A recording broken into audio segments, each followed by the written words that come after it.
یہ تھے عامر نواز وڈیچ صاحب۔ وڈیچ صاحب آپ کو اور آپ کی ساری ٹیم کو، تمام وکلا برادری جو ہے وہ آپ کی جدوجہد پر اور جدوجہد کے نتیجے میں حاصل ہونے والی کامیابی پر خراج تحسین پیش کرتی ہے۔ اب میں درخواست کروں گا بیرسٹر سلیمان اکرم راجہ صاحب سے کہ وہ آئیں اور اس اہم موضوع پر اظہار خیال کریں۔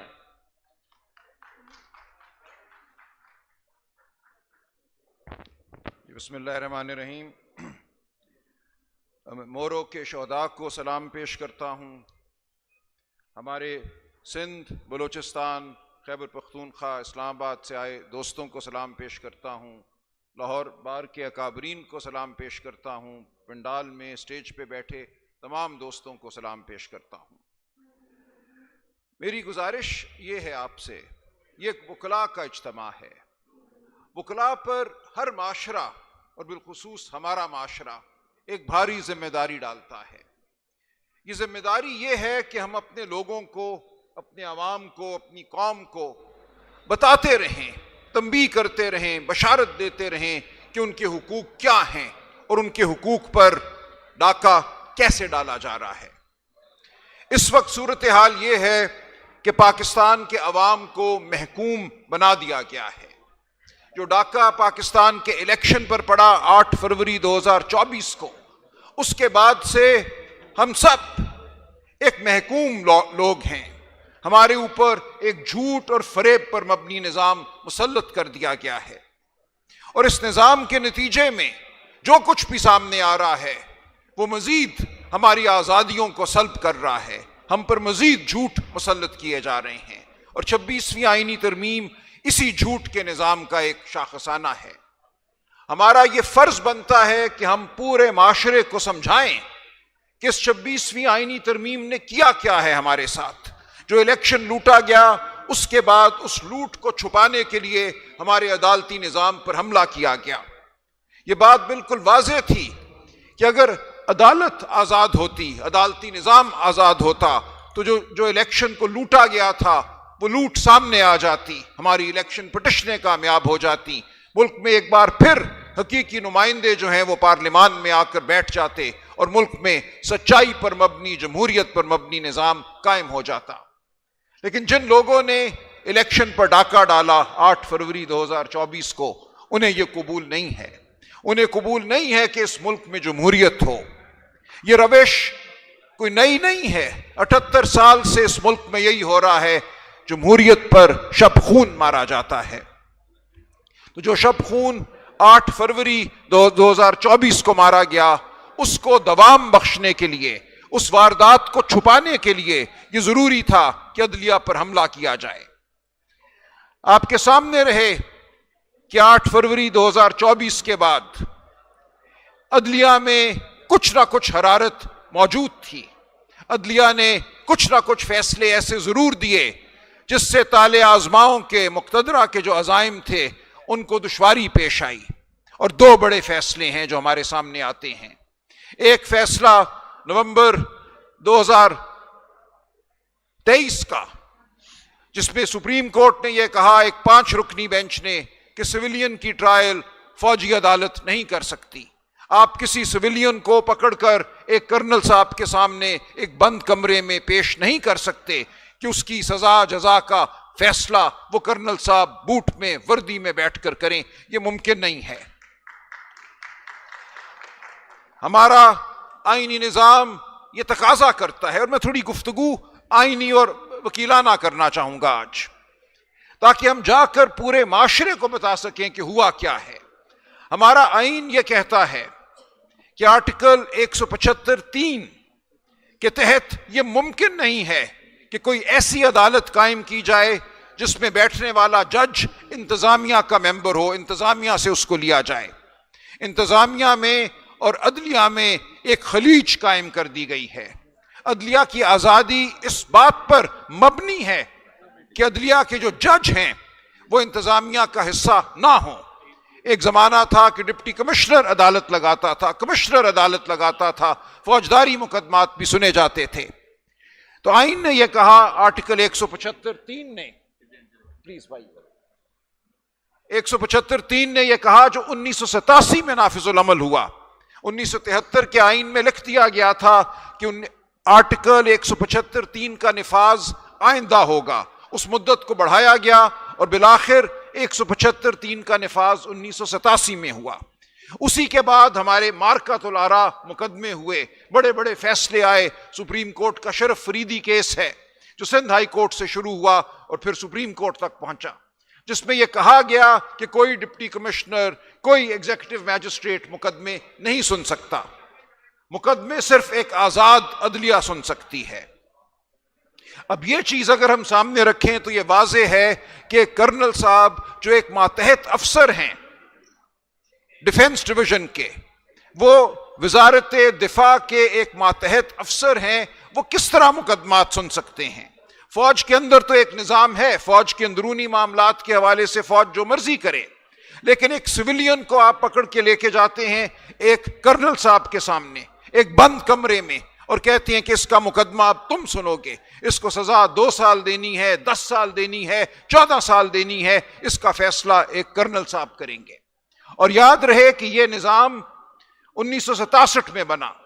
اس وقت بھی ایک عسکری حکومت تھی جس نے آرمی ایکٹ میں ترمیم کی اور ایک شک ڈالی جس میں یہ لکھ دیا گیا کہ اگر کوئی سویلین کسی ایسی عمارت کی جانب بڑھتا ہے جس عمارت میں فوجی نوعیت کے معاملات ہیں، ایڈمنسٹریٹو معاملات، کوئی فوجی دفتر ہے یا جہاں کوئی فوجی رہائش پذیر ہے، تو تب بھی اس کے خلاف مقدمہ فوجی عدالت میں چل سکتا ہے.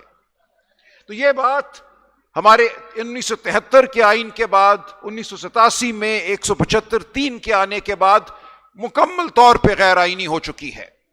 نہیں یہ ممکن کہ کسی سویلین پہ الزام یہ لگایا جائے کہ یہ ایک عمارت کی جانب بڑھا تھا اور پھر اس الزام کے تحت اس کو ایک کرنل صاحب کے سامنے پیش کر دیا جائے. یعنی کہ صرف الزام لگانا ہے. آپ پہ وہ الزام لگ سکتا ہے، مجھ پہ وہ الزام لگ سکتا ہے. بلوچستان میں ہر چیک پوائنٹ ایک ملٹری انسٹالیشن ہے. کسی چیک پوائنٹ پہ کھڑے شخص پہ یہ الزام لگ سکتا ہے کہ اس نے ارادہ کیا اس چیک پوائنٹ کو پار کرنے کا، اور اس کو آپ ایک فوجی عدالت کے سامنے بھیج سکتے ہیں. تو یہ ہے وہ خوفناک صورتحال جو اس مقدمے نے ہمارے سامنے لا کر کھڑی کر دی. 5 جج صاحبان نے نومبر 2023 میں کہا کہ یہ ممکن نہیں ہے، آئین پاکستان کے تحت ایک آزاد عدلیہ ہی پاکستان کے شہریوں کے مقدمات کو سن سکتی ہے. یہ ممکن نہیں ہے کہ ایک فوجی عدالت سویلینز کے مقدمات کو سنے. ساتھ ہی ساتھ آئین میں 18ویں ترمیم نے آرٹیکل 10(a) کا اضافہ کیا. آرٹیکل 10(a) یہ کہتا ہے کہ ہر پاکستانی کا، ہر شہری کا، بلکہ پاکستان میں موجود ہر شخص کا یہ حق ہے کہ اس کے مقدمات ایک آزاد عدلیہ سنے، اسے فیئر ٹرائل اور ڈیو پروسیس ملے. تو ان 2 آئین کی شقوں کو سامنے رکھتے ہوئے 5 جج صاحبان نے نومبر 2023 میں ان شقوں کو جو 1967 میں شامل کی گئی تھی آرمی ایکٹ میں، جن کے تحت سویلینز کا ٹرائل فوجی عدالتوں میں ہو سکتا ہے، ان شقوں کو آئین کے منافی قرار دیا، انہیں کالعدم قرار دیا. اب جو فیصلہ پچھلے مہینے آیا ہے، ایک اپیل اس فیصلے کے خلاف کی گئی. 5 جج صاحبان کا فیصلہ تھا، وہ اپیل اب 7 جج صاحبان نے سنی اور 5-2 کی اکثریت سے اس 5 رکنی بینچ کے فیصلے کو مسترد کیا. اب آپ دیکھیے کہ سپریم کورٹ کے 12 جج صاحبان نے ہمارا مقدمہ سنا ہے، سویلینز کا مقدمہ سنا ہے. 5 نے پہلے، 7 نے بعد میں، اور ان 12 میں سے 7 ہمارے ساتھ کھڑے ہیں کہ سویلین کا ٹرائل فوجی عدالت میں نہیں ہو سکتا. اس کے باوجود 5 جج صاحبان کے فیصلے کی وجہ سے اب دروازہ کھل گیا ہے، کسی بھی سویلین کا ٹرائل ایک کرنل صاحب ایک بند کمرے میں کر سکتے ہیں. ضرورت صرف یہ ہے کہ الزام لگایا جائے. صرف الزام لگنے سے آپ کے تمام آئینی حقوق ختم ہو جاتے ہیں. ڈیو پروسیس، فیئر ٹرائل، آزاد عدلیہ سب ختم ہو جاتی ہے. اگر آپ پہ الزام لگا دے علاقے کا کمانڈنگ افسر کہ مجھے یہ شخص مطلوب ہے ایک فوجی عدالت کے سامنے پیش کرنے کے لیے کیونکہ اس شخص نے ایک ایسی عمارت کی جانب پیش قدمی کی جس سے کوئی فوج کا کوئی معاملہ منسلک ہے، رہائش کے حوالے سے یا دفتری امور کے حوالے سے، تو اس شخص کو فوجی عدالت پہ پیش کر دیا جائے گا. اور یہی کچھ ہوا 9 مئی 2023 کے بعد. ہزاروں کی تعداد میں لوگوں کو گرفتار کیا گیا، اس میں سے سینکڑوں کو فوجی عدالتوں میں بھیج دیا گیا۔ عمران خان صاحب پہ بھی یہ الزام ہے کہ وہ فوجی تنصیبات پر یا فوجی عمارتوں پر پیش قدمی کے ماسٹر مائنڈ ہیں۔ عدالت میں یہ کہا گیا کہ ہم عمران خان کو بھی فوجی عدالت میں پیش کرنا چاہتے ہیں، لہٰذا 5 ججوں کے فیصلے کو مسترد کیا جائے، اور 5-2 کی اکثریت سے ایک 7 ممبر بینچ نے یہ سانیہ ہم پہ برپا کر دیا۔ یہ ایک ٹریجڈی ہے، یہ ایک سانیہ ہے، یہ فیصلہ تاریخ معاف نہیں کرے گی، یہ ایک سیاہ فیصلہ ہے۔ اس کے خلاف جو ہم مزاحمت کر رہے ہیں، جو مزاحمت آپ کو کرنی ہے، اس کی مہک، اس کی خوشبو گونجے گی، ہماری آواز گونجے گی، وہ خوشبو پھیلے گی۔ ہمارے لیے اب ضروری ہو گیا ہے کہ اگر پاکستان میں ہم نے شرافت کو بچانا ہے، پاکستان میں ہم نے آئینی اقدار کو بچانا ہے، قانون کو بچانا ہے، تو ہم مزاحمت کریں، ہم جد و جہد کریں۔ یہ ایک کالا فیصلہ ہے، اس کے بعد کوئی جواز نہیں رہ جاتا کسی ایک وکیل کا بھی گھر بیٹھنے کا۔ اور یہ فیصلہ کیوں ممکن ہوا؟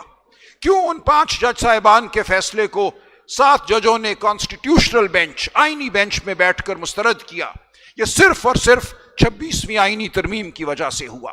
26ویں آئینی ترمیم پاکستان کی تاریخ کی سیاہ ترین ترمیم ہے۔ جن لوگوں نے یہ ترمیم سوچی، جن لوگوں نے اس ترمیم کو برپا کیا، ان کا مقصد پاکستان میں آزاد عدلیہ کو ختم کرنا تھا، پاکستان میں شہریوں کی آزادی کو ختم کرنا تھا، پاکستان میں ایک خوف کا نظام قائم کرنا تھا۔ اور جن لوگوں نے 26ویں آئینی ترمیم کے پاس ہونے میں ساتھ دیا جابر قوتوں کا، وہ ہمارے مجرم ہیں اور آخر تک ہمارے مجرم رہیں گے، ان کو معاف نہیں کیا جا سکتا۔ اس آئینی ترمیم نے ہمیں فوجی عدالتوں کا فیصلہ دیا۔ آپ، میں، ہم سب فوجی عدالت میں جا سکتے ہیں، اور یاد رہے فوجی عدالت ہے کیا۔ میں نے کہا تھا میں تھوڑی وکیلانہ گفتگو کروں گا۔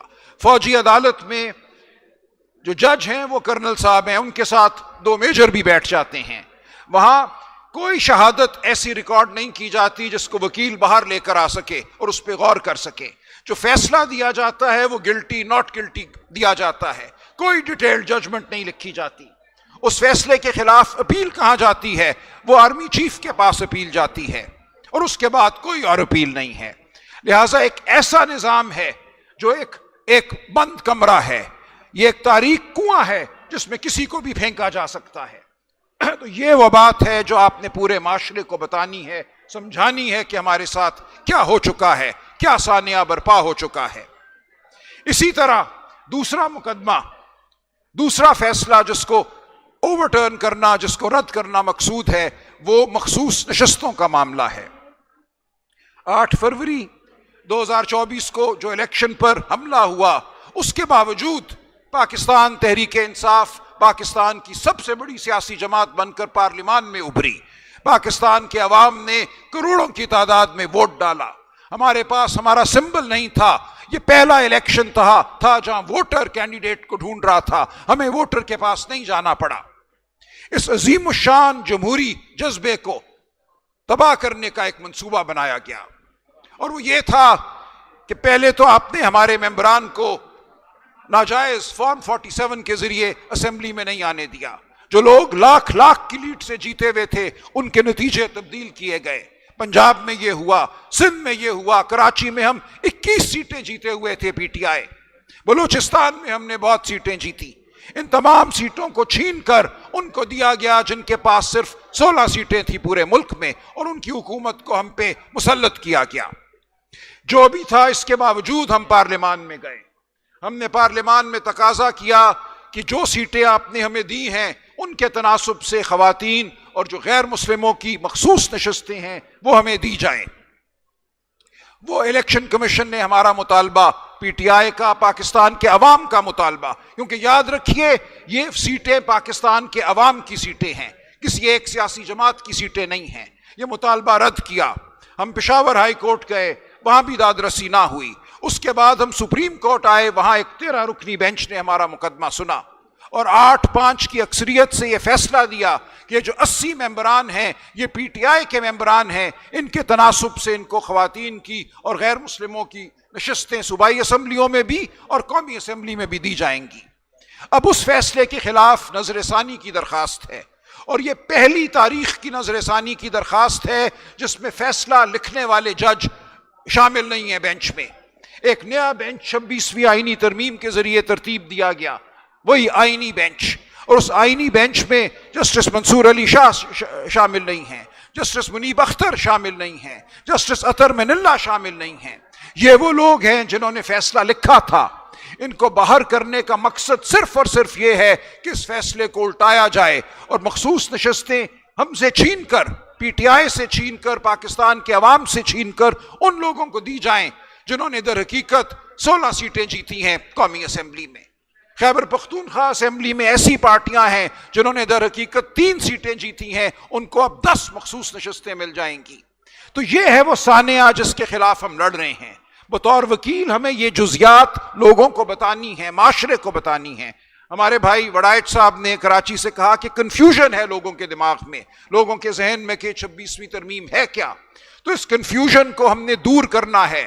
26ویں آئینی ترمیم نہ صرف عدلیہ پر حملہ ہے، یہ جمہوریت پر حملہ ہے، ہمارے انسانی حقوق پر حملہ ہے۔ ہم سب اب اس کا ہدف ہیں۔ ہم میں سے کسی کو بھی کسی کرنل صاحب کے سامنے پیش کیا جا سکتا ہے۔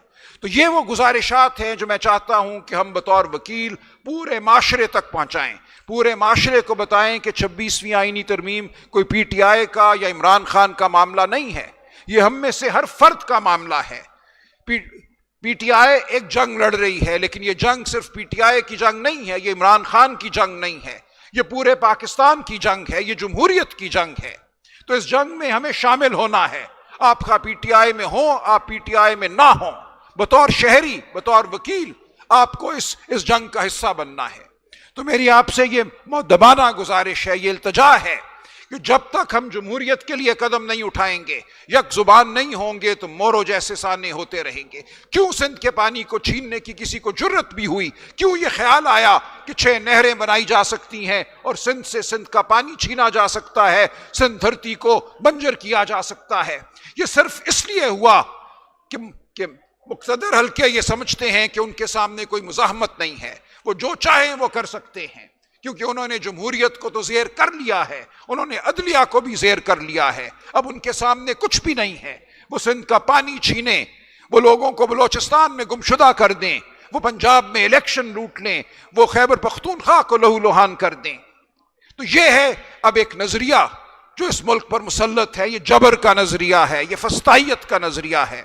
اس کے خلاف ہم کھڑے ہوئے ہیں۔ ہم اپنے گھروں سے نکلے ہیں، اپنی آسودہ زندگیوں سے نکلے ہیں تاکہ اس کی ہم مخالفت کر سکیں، ہم مزاحمت کر سکیں۔